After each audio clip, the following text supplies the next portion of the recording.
नमस्कार, भाग्यश्री वार्ता डिजिटल मीडियामध्ये आपलं सहर्ष स्वागत करत आहे। आज रोजी पाहू शकता यावेळेस या घडीला सत्यगणपतीच्या बाजूला एका तरुण गाडी स्लिप होऊन पडलेला आहे। यावेळेस महामार्ग पोलीस चौकी आली असता त्यांच्या महामार्ग पोलीस चौकीच्या सहकार्याने व या इथं जमलेल्या सर्व नागरिकांच्या तरुणांच्या सहकार्याने त्या अपघातग्रस्ताला अर्धापूर येथील शासकीय रुग्णालयामध्ये घेऊन जात आहेत।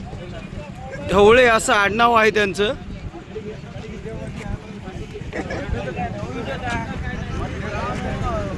आपण पाहू शकता अर्धापूर तालुक्यातील श्री सत्यगणपती या ठिकाणी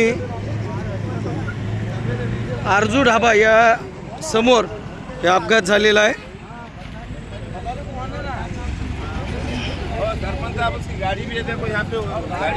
कौन सी गाड़ी है?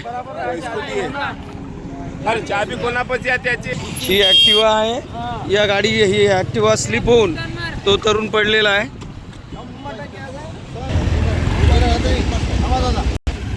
या तरुणाकडे ही गाडी आहे। हे सर्व मित्र आलेले त्यांचे।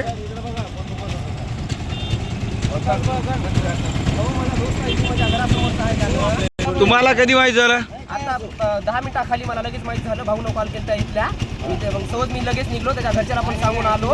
रवींद्र भाऊ, तुम्हाला कधी माहिती झालं? आता 10 मिनिटाखाली आमच्या एरियात होतं भाऊसाहेब, कुणाला कॉल केला तुम्ही? यांनाच कॉल केला। कॉल केला सगळं। त्याच्यानंतर माझं त्या एरियात मेडिकल होतं, ते मला परिचयात नव्हता। भाग्यश्री वार्ता होता। 108ला फोन केला, 108ला फोन लागला नाही। ट्रॅफिक पोलिसला फोन केला इथं, त्याचा पण फोन लागला नाही। पत्रकार निधी म्हणून आम्ही काय केलं, पत्रकार धाब्यावाले मालक समोरचे त्याने पण फोन केला। 1 घंटा झालं। या ठिकाणी पाहू शकता सर्व तरुणांनी या ठिकाणी मदत केलेली आहे। कुणी 108ला कॉल केला, कुणी वसमत फाटा चौकीला केला, तर कुणी भाग्यश्री वार्ताचे मुख्य संपादक आनंदराव शिंगारे यांना सुद्धा कॉल केलेला आहे। आणि त्या तरुणाला आमच्या सर्व टीमनं सहकार्य करून आता अर्धापूर येथील शासकीय रुग्णालयामध्ये पाठवलेलं आहे।